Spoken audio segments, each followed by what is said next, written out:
സഞ്ജു സാംസൺ ഒരിക്കൽ കൂടി പരാജയപ്പെട്ടിരിക്കുകയാണ്. സ്വന്തം ആരാധകരുടെ മുന്നിലെ ഈ വൻ വീഴ്ച സങ്കടകരം തന്നെയാണ്.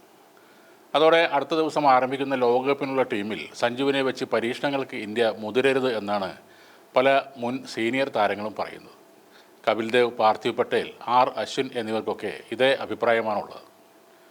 സഞ്ജു കഴിവുള്ള താരമാണ്, അതിലാർക്കും സംശയമില്ല. പക്ഷേ നിലവിലെ സാഹചര്യത്തിൽ ഇഷാൻ കിഷനെ വെച്ച് വേണം ഇന്ത്യ ലോകകപ്പ് തുടങ്ങേണ്ടത്. ഈ പരമ്പരയിൽ സഞ്ജുവിന് ലഭിച്ച അവസരങ്ങൾ മുതലാക്കാൻ കഴിയാത്തതും മറുവശത്ത് ഇഷാൻ കിഷൻ തകർപ്പൻ ഫോമിൽ തുടരുന്നതുമാണ് പാർത്ഥിവ് പട്ടേലിനെ കൊണ്ട് ഇങ്ങനെ പറയിപ്പിക്കുന്നത്. സഞ്ജുവിനെ ബെഞ്ചിൽ ഇരുത്തി ഇഷാന് അവസരം നൽകണമെന്നാണ് പാർത്ഥിവ് പട്ടേൽ പറയുന്നത്.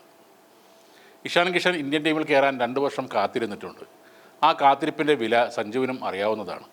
പക്ഷേ ഇന്ത്യൻ ദേശീയ കുപ്പായത്തിൻ്റെ വില സഞ്ജു ഇനിയും വേണ്ടുന്ന പോലെ മനസ്സിലാക്കിയിട്ടില്ല. ഇന്ത്യൻ ടീമിൽ തുടരണമെങ്കിൽ നന്നായി കളിക്കണം എന്നത് അത്യാവശ്യമാണ്.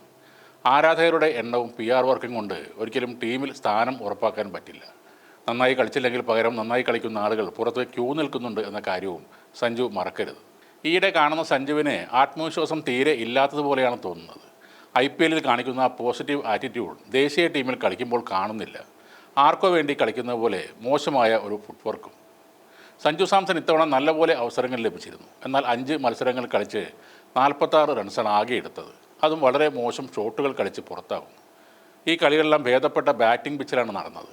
ഓപ്പണറായി ഇറങ്ങി മുഴുവൻ ഓവറുകളും മുന്നിലുണ്ടായിരുന്നിട്ടും അവസരം ഒന്നും മുതലാക്കിയില്ല. അറ്റാക്ക് ചെയ്യണോ അതോ ഡിഫൻസ് ചെയ്യണോ എന്നൊരു കൺഫ്യൂഷനിൽ കളിക്കുന്നത് പോലെയാണ് പലപ്പോഴും തോന്നിയത്. സഞ്ജു മികച്ച ഫോമിൽ കളിക്കുന്ന സമയത്ത് സഞ്ജുവിനെ അങ്ങനെ സപ്പോർട്ട് ചെയ്ത് കണ്ടിട്ടില്ല ആരും.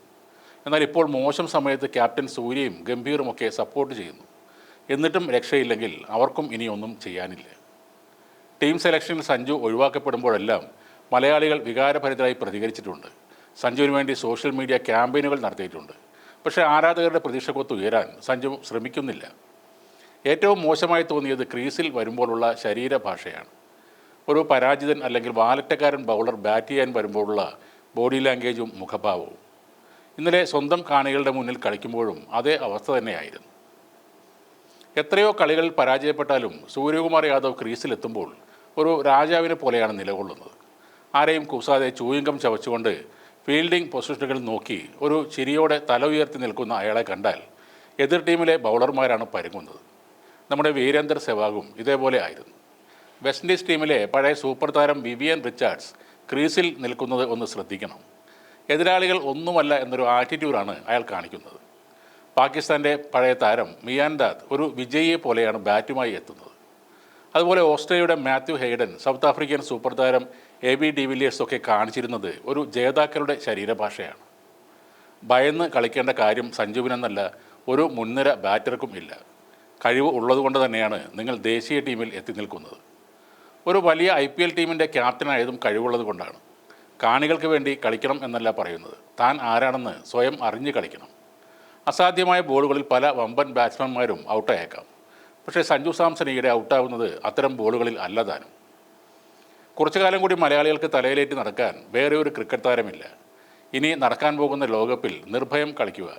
നഷ്ടപ്പെടാൻ ഒന്നുമില്ല എന്നൊരവസ്ഥയിൽ കൈവരുന്ന ധൈര്യം ചെറുതല്ല. സ്വന്തം വലുപ്പം തിരിച്ചറിഞ്ഞ് കളിക്കുക എന്നത് മാത്രമേ ഇനി ചെയ്യാനുള്ളൂ.